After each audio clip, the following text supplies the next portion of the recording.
Selamat datang di KMID, sebuah saluran yang akan membahas perkara kreasi, modifikasi, dan ya apapun yang bisa Anda lakukan di rumah Anda. Di episode kali ini kita akan bercerita sedikit tentang saklar otomatis. Jadi kalau misalnya hal yang paling sering bikin kita kepikiran adalah pada saat kita pergi dari rumah atau kita keluar rumah, kemudian waktu sudah sore atau sudah mulai gelap dan kita belum menyalakan lampu rumah. Biasanya orang-orang akan memilih untuk menggunakan switch otomatis. Kalau di marketplace Indonesia, mungkin yang kita jumpai itu ada 3 macam. Ada yang digital, analog, dan menggunakan sensor. Sebenarnya apapun yang Anda pilih itu tidak ada masalah di mana Anda nyaman menggunakannya dan itu sesuai dengan kebutuhan Anda. Nah, di episode kali ini yang ingin saya bahas adalah yang model seperti ini. Jadi ini adalah model digital, jadi model digital. Kenapa saya pilih seperti ini ya pastinya ada beberapa pertimbangan yang mungkin nanti bisa Anda lihat di bagian terakhir bagaimana cara menyetingnya. Untuk studi kasus di teras ini kita punya 5 buah lampu di mana masing-masingnya itu dihubungkan dalam saklar. Jadi tujuan pemilik adalah agar dia bisa menghidupkan dan mematikan pada saat malam. Jadi tidak harus mengotak-atik switch otomatisnya. Yang jadi masalah bila memang jaringan listrik tidak direncanakan dari awal untuk menggunakan switch otomatis. Secara konsep, switch otomatis itu sama seperti colokan listrik biasa, di mana dia harus mendapatkan input positif dan negatif. Normalnya mungkin rumah Anda akan terlihat seperti ini. Jadi dari positif langsung ke saklar, kemudian dari saklar masing-masing langsung menuju lampu, sementara yang negatif langsung menuju lampu. Nah, di sini kita akan potong jalurnya.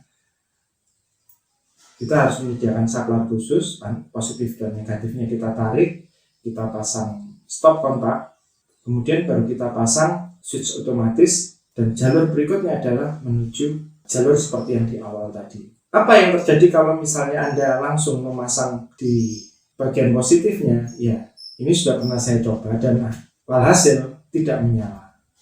Jadi itu tadi tentang skema pemasangannya. Cukup mudah.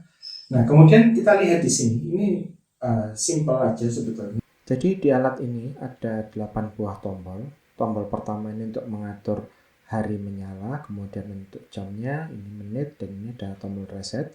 Kemudian ini ada tombol untuk pengaturan jam, timer, nah ini untuk mengaktifkan on off, dan ini untuk mengaktifkan waktu random. Sebelum kita menggunakan alat ini, kita harus atur dulu waktunya, kita set dengan menggunakan tombol clock. Nah, nanti jamnya akan tampil di layar, setelah itu baru bisa kita aktifkan untuk manual on atau autonya. Untuk melakukan pengesetan terhadap kapan menyala atau kapan mati, kita bisa menggunakan tombol timer. Di sini kita lihat ini ada posisi 2 dan on, off, on, off. Nah, jadi dalam satu hari kita bisa melakukan pengesetan hingga ada 8 waktu. Jadi bisa menyala, kemudian bisa dimatikan dalam sehari itu lebih dari 1 kali. Nah, ini kita bisa lihat di layar, ini adalah pengaturan waktu untuk menyala dan hari apa yang menyala. Untuk pengaturan hari kita bisa menggunakan tombol week. Nah, di sini ada beberapa pilihan, jadi tidak harus menyala atau menggunakan alat ini setiap waktu. Jamnya kita atur dengan menggunakan tombol hour. Jadi yang kedua, nah ini untuk yang pengaturan menitnya. Jadi nanti Anda bisa set.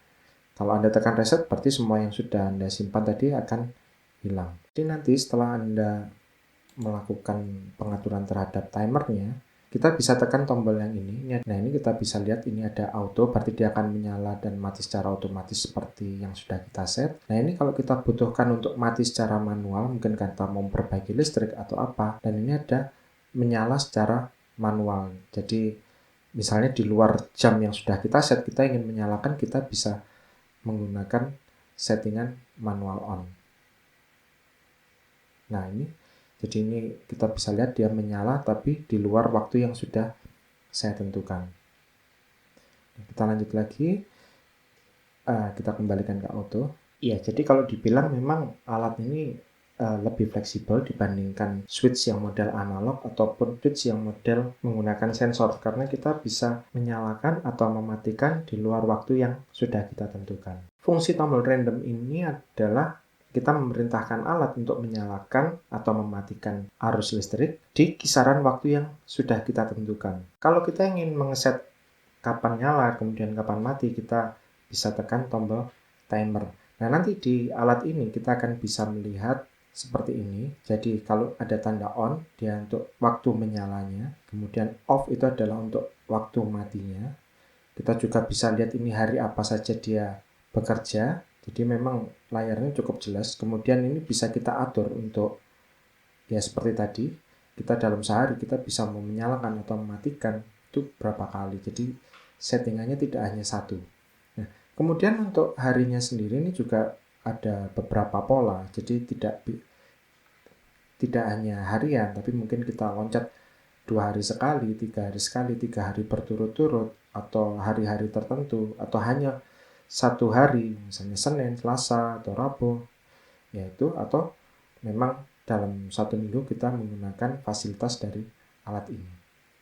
Untuk harganya sendiri sebetulnya tidak terlalu mahal switch ini. Switch otomatis rata-rata memiliki kemampuan daya yang cukup besar. Jadi model seperti yang saya tunjukkan ini, dia bisa dilewati hingga 3000 watt. Jadi kalau misalnya hanya lampu LED 5 seperti yang di awal, itu tidak akan jadi masalah. Jadi itu saja bahasan kita kali ini adalah tentang switch lampu otomatis, bagaimana memasangnya dan bagaimana menyetingnya.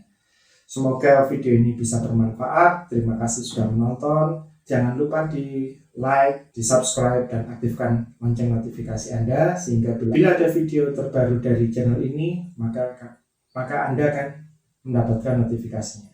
Terima kasih dan sampai jumpa di video selanjutnya.